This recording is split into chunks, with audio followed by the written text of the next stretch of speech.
Hello, today I would like to show you how to set up a first-party cookie using Google Tag Manager to capture the dynamic click ID value and save it for the whole session of the visitor.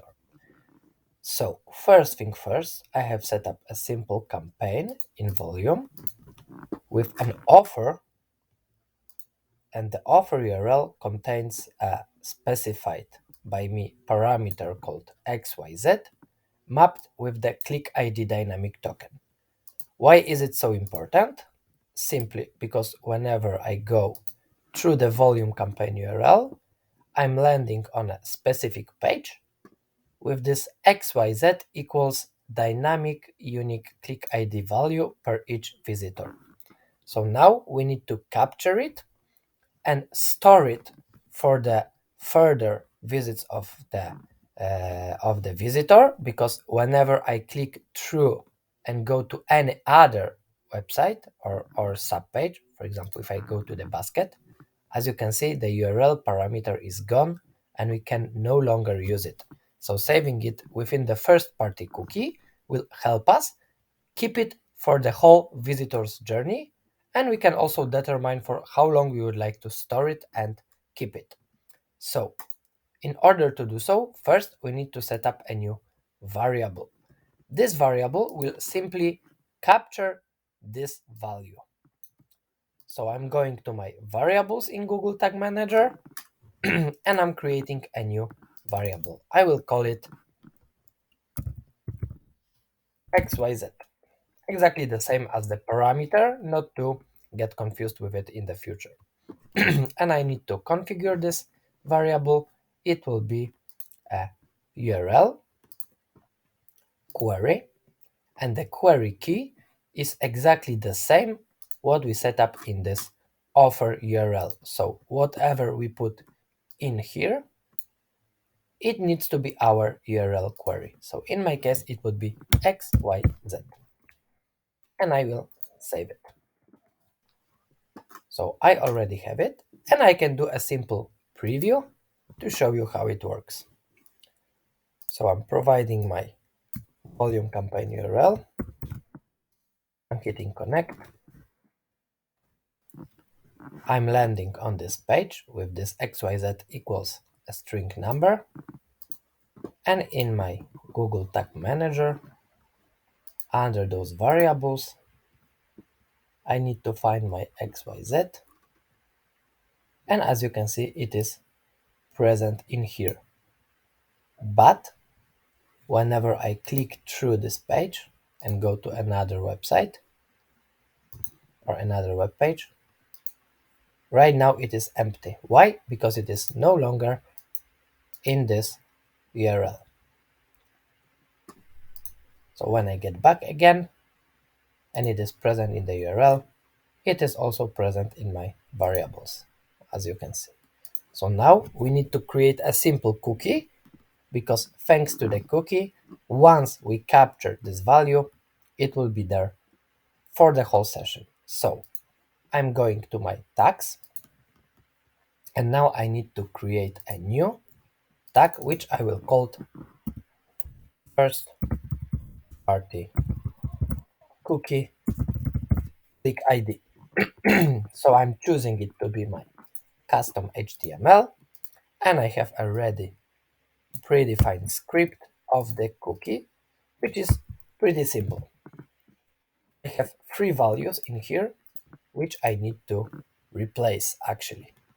So first thing first is to predefine the name of the cookie. This is what the txt file saved in the browser would be named. So I will call it cookie1. Now we need to save a value of this cookie, and in here I need to specify my variable. So whatever my variable captures, it will put it into the cookie value and will save the cookie within this name. And the last thing I need to specify is the lifetime of the cookie provided in days. So if I set it to 1, the cookie lifetime would be 24 hours. If I set up to 2, it will be 48.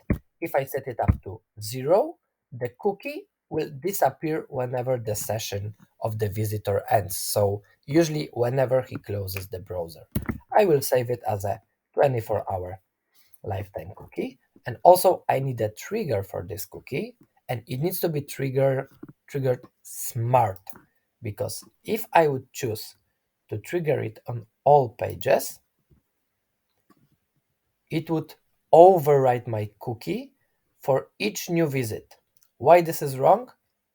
Simply because it bases on a variable. So we need to make sure that it is fired only on this URL where this value of my variable is present.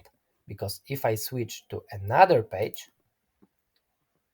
and my variable is empty, my cookie still would be created but its value would be empty or undefined. So I need to make sure to fire it only whenever this parameter is present in the URL, because we are sure that the variable can capture its value. So I will just copy this simple string and I will set up my trigger to be not all pages, but I will create a new one.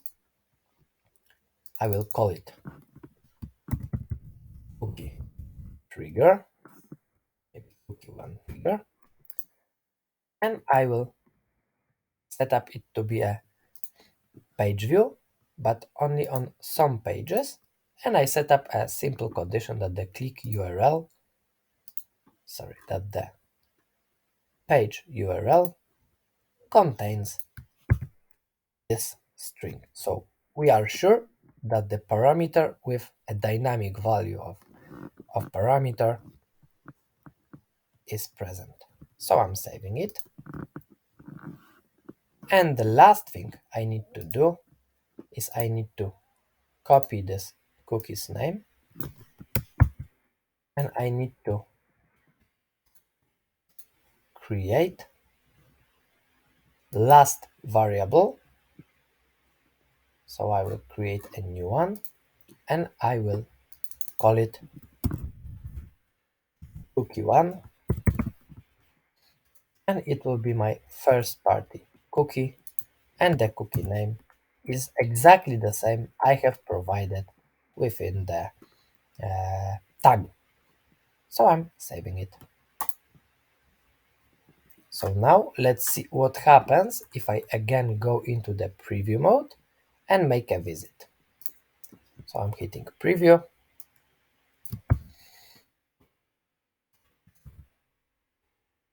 I'm creating a fake visit, and we can see that we have this new XYZ connected with the new value ending with 498. And also in my variables, I can see that the variable of the URL query XYZ ends with 498. What is also important, my first party cookie called cookie1 is not yet present, but whenever I have a page view, so it will be container loaded, as you can see the cookie1 also contains the same value as my variable.